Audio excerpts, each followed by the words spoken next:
I think another important thing to point out from this administration is what's being done about debt. Because debt, look, I got 7 kids and all of them went to college. And they were fortunate enough where they didn't have to deal with that, right? But the average person is smothered with this debt. That's right. They struggling out here with this debt, these medical bills and all like this. Talk to us about what you all's plan has been, what the administration has done and wants to do pertaining to debt. So I'll start with the student loan debt. We have now, and anybody who has received student loan debt forgiveness, please testify. Everywhere. We have forgiven over $160 billion of student loan debt for over 5 million Americans. And I have to emphasize, that was not without a whole lot of people that did not want that to happen. We had to fight to push it through. The courts ruled against us on a part of it, and so we found another way of doing it. But here's the thing about student loan debt, especially what we know for our community. You look at, for example, HBCUs, the vast majority of HBCU students are Pell Grant recipients. Folks have to take out these student loans. And what we have found, especially when I meet many places, many times, people who are public servants, our teachers, our nurses, firefighters, God knows we don't pay them enough as it is. And so what we are doing is we are forgiving student loan debt, and for our public servants, doubling the amount of student loan debt that we are forgiving. Here's what I want to ask the leaders in the room in terms of helping get the word out. Please help people know this. You can qualify for student loan debt even if you did not graduate. Help get the word out. And again, it's about the logic, but it's about the logic behind it. It's just about the logic behind it. Here's the thing. So, most people, many people, leave college, drop out because they can't afford it. But the loan is still due.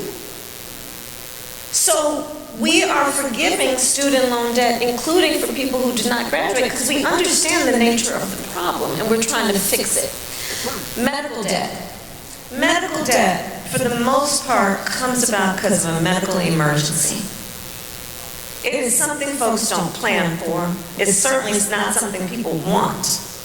And what ends up happening is people then accumulate all these medical bills. And it sets them back. As it is, think about the nature of the person we're talking about. They're going through health issues. It probably means they're losing time from work. It probably means they're struggling in many ways because of their health issue. And this medical debt currently gets counted, has been forever, counted against their credit score.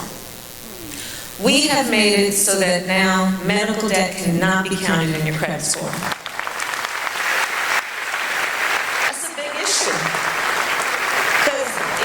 Folks know, you know your credit score like you know your weight. You know that number. People can, I'm sure if you say, neighbor, what's your credit score? They probably know, right? And so what we are doing is again, addressing the realities of what holds people back and weighs them down. Right? When we talk about the need for people to have access to economic opportunity, we have to take into account what holds people back. Because we don't lack for hard work, work ethic, good ideas, ambition, aspiration, but there are obstacles built into the system that have to be addressed to give people the opportunity. And it's not about a handout.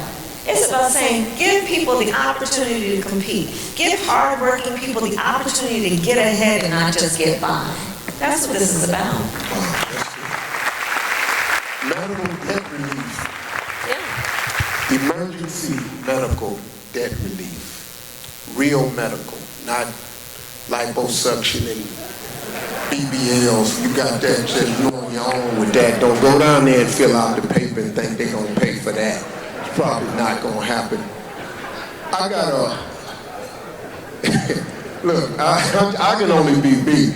I apologize. I'm going to give myself a round of applause because I've never sat on the stage this long with a microphone and done this little bit of talking right here. But it's actually been informative to me. I got to tell you, but normally I would have interrupted you by now because I would have been bored out of my mind. No, I'm very impressed with your